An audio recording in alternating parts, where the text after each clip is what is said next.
नमस्कार दोस्तों, आज हम पढ़ेंगे फंडामेंटल राइट। फंडामेंटल राइट्स हमारे कॉन्स्टिट्यूशन के पार्ट 3 में मेंशन्ड है और इससे संबंधित आर्टिकल हैं 12 से 35। फंडामेंटल राइट अमेरिकन कॉन्स्टिट्यूशन के बिल्स ऑफ राइट से इंस्पायर्ड है। इसे मैग्ना कार्टा ऑफ इंडिया भी कहा जाता है। ओरिजिनल कॉन्स्टिट्यूशन में 7 फंडामेंटल राइट दिए गए, जिसमें राइट टू प्रॉपर्टी को बाद में 44th अमेंडमेंट एक्ट 1978 के तहत फंडामेंटल राइट की लिस्ट से बाहर कर दिया गया और इसे आर्टिकल 301 के अंतर्गत एक लीगल राइट बना दिया गया। हम सभी 6 फंडामेंटल राइट को जल्दी डिस्कस करेंगे। पहला है राइट टू इक्वालिटी और इससे रिलेटेड आर्टिकल है 14 to 18। आर्टिकल 14 है equality before law and equal protection of law. 15 है prohibition of discrimination on ground of religion, race, caste, sex और प्लेस ऑफ बर्थ। आर्टिकल 16 है equality of opportunity in matter of public employment. 17 है abolition of untouchability and prohibition of its practice. And article 18 है abolition of title except military and academic. दूसरा है right to freedom और इससे related article है 19 to 22। Article 19 हमारे freedom से related 6 right को प्रोटेक्ट करते हैं, जिसमें पहला है स्पीच एंड एक्सप्रेशन, दूसरा असेंबली, तीसरा एसोसिएशन, चौथा मूवमेंट, पांचवा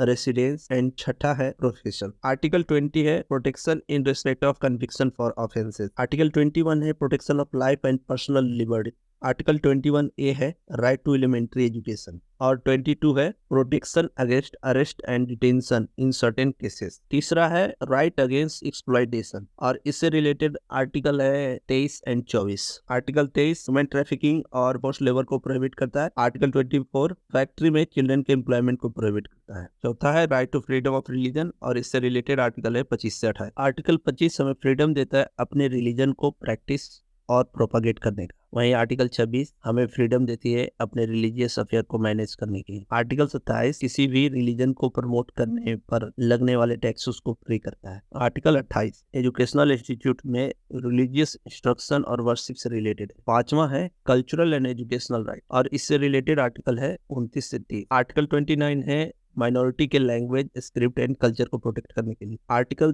30 है माइनॉरिटी के एजुकेशनल इंस्टीट्यूशन को एस्टेब्लिश और एडमिनिस्टर करने के लिए। और छठा है राइट टू कॉन्स्टिट्यूशनल रेमेडी और इससे रिलेटेड आर्टिकल है 32। आर्टिकल 32 है हमें अपने फंडामेंटल राइट को प्रोटेक्ट करने के लिए डायरेक्ट सुप्रीम कोर्ट जाने की आजादी देता है, जिसके अंतर्गत 5 रिट जारी किए जाते हैं। पहला है हैबियस कॉर्पस, दूसरा है मैंडेमस, तीसरा है प्रोहिबिशन, चौथा है सर्टियोररी और पांचवा है को वारंटो। थैंक यू दोस्तों।